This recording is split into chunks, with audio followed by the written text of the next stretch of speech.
In this guide, I'm going to show you how you can update your controller on PC and fix common connection issues. Before we do get into this guide, make sure to like the video and subscribe to the channel with all notifications on. It really does help the channel and lets us know that you want more content like this. We'd greatly appreciate it. If at any point throughout this guide you did have any questions, obviously ask them down in the comment section below and we can help you out further. I'm going to be doing my best to reply to every single comment down there.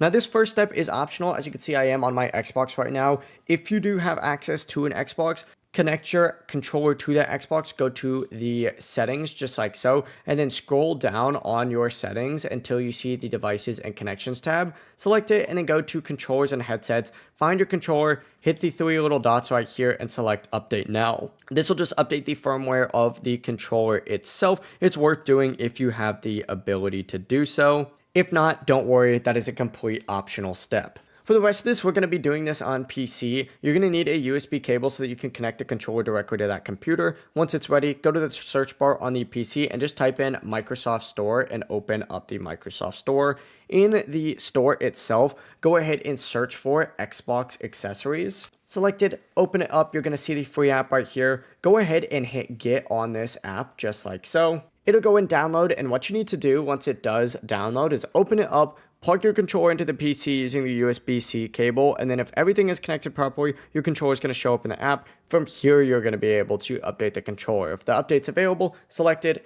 It'll update the firmware the same way that you would on an Xbox. And that is it. If you guys did have any questions, just ask them down in the comment section below and we can help you out further. I'm going to be doing my best to reply to every single comment down there. Before you do leave this guide though, make sure to like the video and subscribe to the channel with all notifications on. It really does help us out. Let us know that you want more content like this. We'd greatly appreciate it. Have a great rest of your day though. Peace.